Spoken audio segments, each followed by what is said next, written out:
Je ne m'entendais pas toujours avec mes parents, mais les choses ont empiré quand on a fait un test au détecteur de mensonges. Il a révélé tous les secrets les plus sombres de mes parents. Mais on en reparlera plus tard. Tout d'abord, assurez-vous d'aimer et de vous abonner et appuyez sur ce bouton de notification pour plus de contenu génial comme celui-ci. Mes parents ont toujours été assez secrets. Je n'ai jamais connu mes grands-parents. Je n'ai jamais rencontré de parents.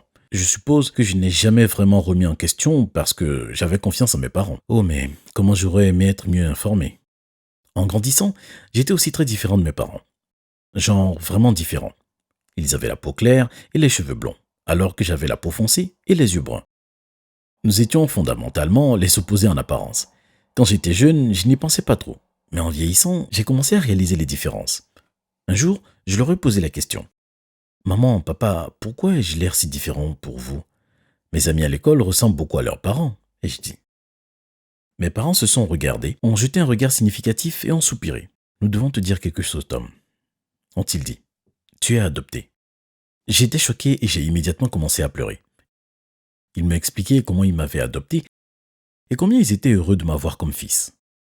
Je dois admettre que ça m'a déstabilisé. Je ne l'avais jamais envisagé.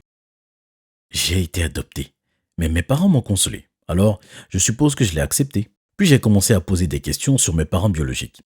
Ils m'ont dit qu'ils étaient morts et ils m'ont aussi dit que je ne devais plus jamais leur poser de questions sur mes parents biologiques. Ils étaient assez fâchés contre moi, je le voyais bien. Mais j'étais habitué à leur comportement, alors j'ai fait avec. J'étais triste que mes parents biologiques soient morts, mais j'étais quand même reconnaissant d'avoir mes parents à moi, même si nous n'étions pas liés par le sang. Je ne leur ai plus jamais posé la question sur mes parents biologiques. Eh bien, c'est un mensonge parce que je l'ai fait, des années plus tard. Mais c'était seulement après que toutes les choses bizarres aient commencé à se produire. Ils m'avaient dit que mes parents d'origine venaient de Thaïlande.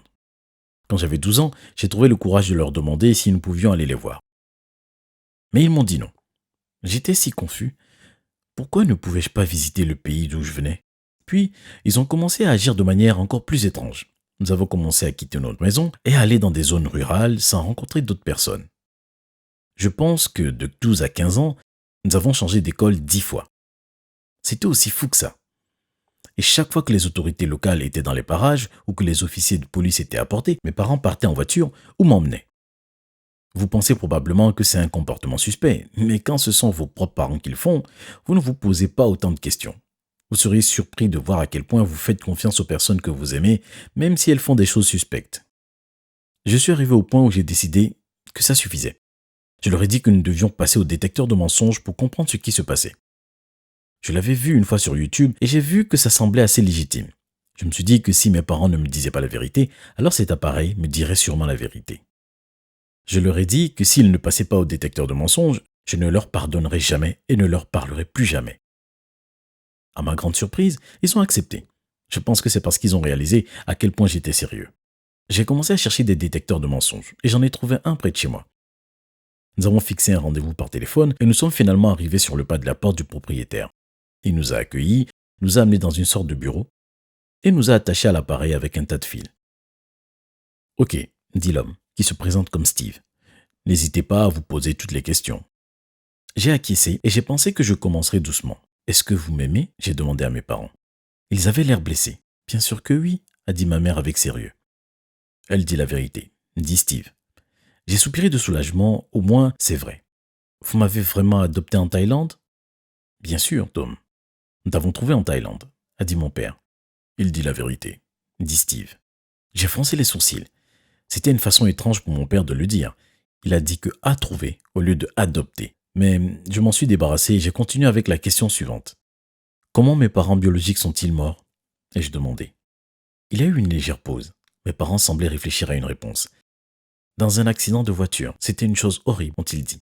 Steve a levé les yeux vers eux, puis vers moi. Il avait les yeux écarquillés par le choc. Ils mentent. J'ai regardé mes parents avec incrédulité. Quoi? Non, non, ça ne peut pas être vrai, dit maman. Ce truc doit être truqué.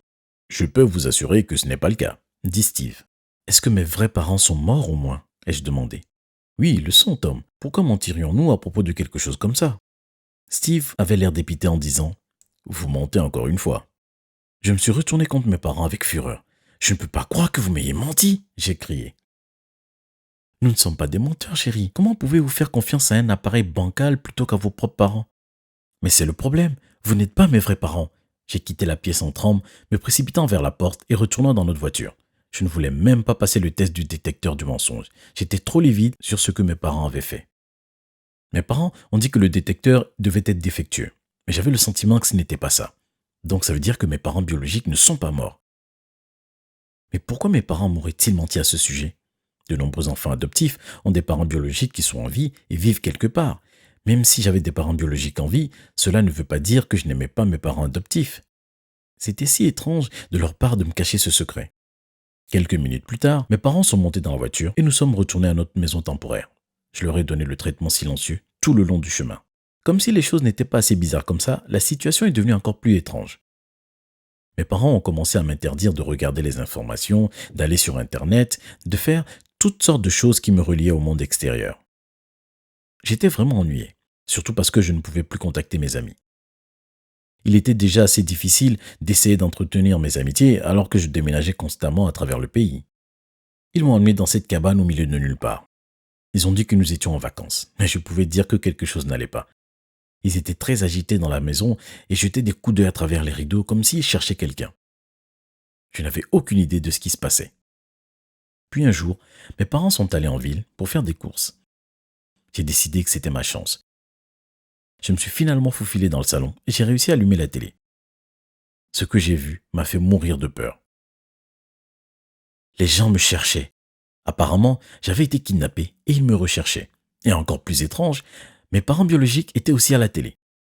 Quand j'ai vu leur visage, j'ai failli m'évanouir à cause du choc. Ils me ressemblaient. Ou plutôt, je leur ressemblais.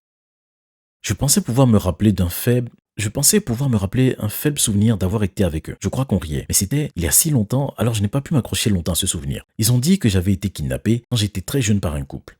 Ils ont montré une photo du couple et j'ai littéralement senti mon esprit exploser quand j'ai réalisé que c'était mes parents. Mais ça n'avait aucun sens. Mes parents n'étaient pas des kidnappeurs, n'est-ce pas? Mais ensuite, j'ai pensé au détecteur de mensonges et au comportement étrange. Et tout a commencé à avoir un sens. Les déplacements aléatoires, le comportement sournois, les mensonges, tout cela était-il dû au fait qu'ils essayaient de me cacher?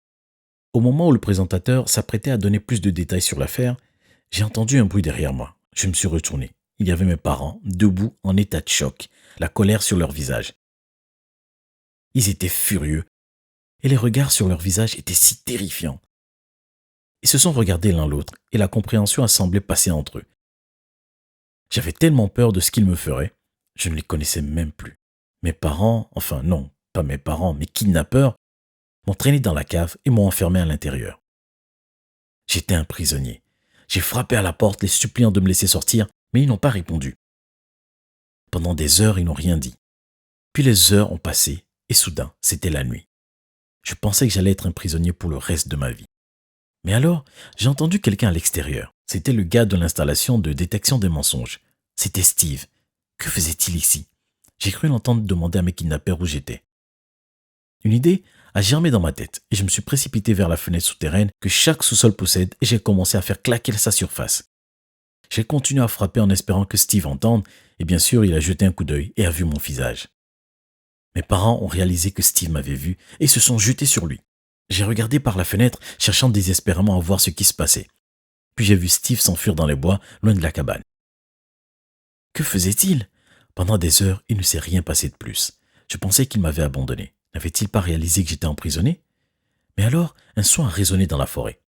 C'est alors que j'ai réalisé que c'étaient les sirènes de police. J'étais sauvé. La police est arrivée et a arrêté mes parents. Ils n'ont même pas essayé de s'échapper. Il n'y avait nulle part où s'échapper. J'ai attendu au sous-sol que la police me laisse sortir. Mais quand ils ont ouvert la porte, mes vrais parents étaient là. Ils avaient la larme aux yeux et m'ont dit que je leur avais beaucoup manqué. J'étais encore hésitant. Oui, c'étaient mes vrais parents, mais je ne les connaissais pas. Pendant 15 ans de ma vie, j'ai été élevé par mes kidnappeurs. Mais ensuite, ils ont dit qu'ils voulaient m'emmener loin de cet horrible endroit, en Thaïlande, et que je pourrais vivre avec eux si je le voulais. J'ai réfléchi pendant un certain temps, puis j'ai décidé de le faire. C'était bizarre, car je ne les connaissais pas, mais nous sommes de plus en plus proches chaque jour que nous passons ensemble. Steve est en fait devenu un ami proche de la famille. Je lui ai demandé pourquoi il avait été à la cabane cette nuit-là et il a répondu qu'il nous avait suivis jusqu'à la maison immédiatement après avoir vu le reportage. Mais il avait mis plus de temps qu'il ne le pensait car apparemment mes ravisseurs étaient très doués pour se cacher.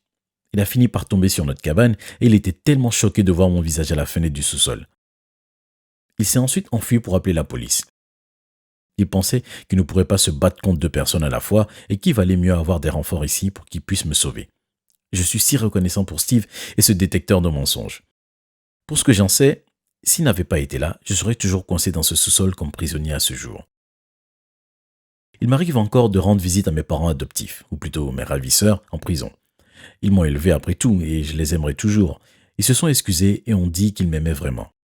Ils ne pouvaient pas avoir d'enfants à eux, c'est pourquoi ils m'ont pris. Mais ce n'était pas une excuse. Je vis maintenant en Thaïlande et j'essaie de m'immerger dans ma propre culture. Il est difficile de s'adapter, mais cela devient plus facile, un jour après l'autre.